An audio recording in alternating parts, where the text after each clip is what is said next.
everyone. Today I've got my Halloween Kills movie review.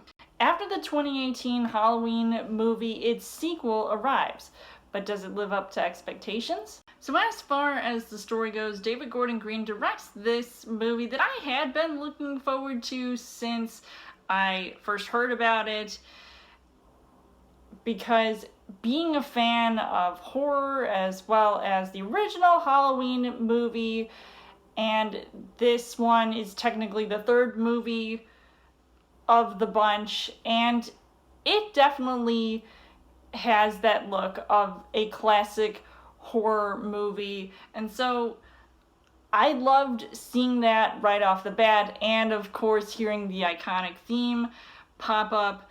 Then you have this constant transition to flashbacks, which, by the way, I hadn't seen the previous Halloween movie in such a long time, so yeah, getting a recap was nice and all.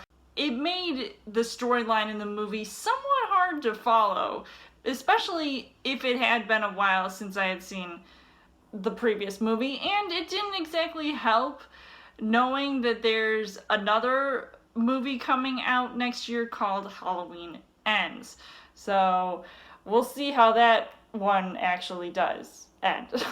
So as far as the casting goes, Jamie Lee Curtis as Laurie Strode returns as someone that I definitely wanted to see more in this movie, and at least do more. And I feel like the focus should have been on her character instead of some of the supporting characters that I really didn't care too much about, especially like her daughter, played by Judy Greer, and then you have other, sort of noticeable actors like Kyle Richards, and definitely several others. The things that I liked about this movie was obviously seeing the return of Michael Myers, because this time he is truly terrifying, and I feel like, I hadn't seen him really wield anything but his signature kitchen knife, but did he go too far with some of his kill methods? I mean, I kind of feel like he did at times, and speaking of which, the kills were intense, and I was kind of creeped out by them, because, yeah, maybe they were over the top and excessive without this intent on stopping, so it was just intense and horrifying to watch and action-packed, and it was just crazy to see where this movie was gonna go, because they really tried to raise the bar here. But unfortunately, the things that I didn't really like about this movie was that it did have a lot of predictable situations, and I feel like because I had seen, a lot of horror movies, I sort of, know kind of like what their methodology is, and what they're sort of thinking about doing, so I kind of see things coming ahead of time.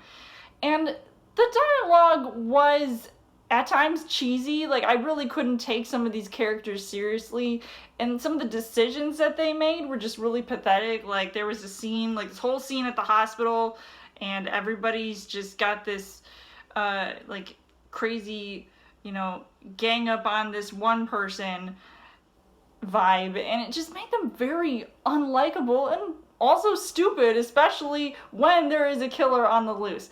And the pacing was irritating, and I just felt like this movie kind of made me nauseous to watch it, so it was a little bit disappointing to me. So overall, I would say that I wish that this movie had been a whole lot better than I expected it to be.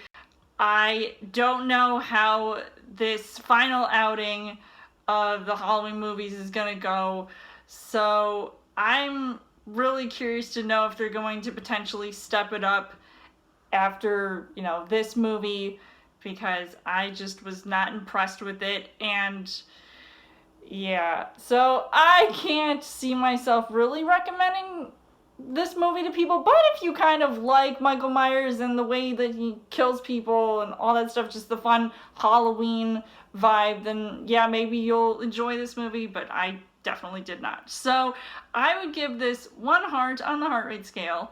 So let me know in the comments what you guys think of Halloween Kills. And as always, you guys can subscribe to my channel. I've got movie reviews, movie updates. Come back every week for a Chill Thursday video. You guys can also like me on Facebook and follow me on Twitter. And I'll see you guys later.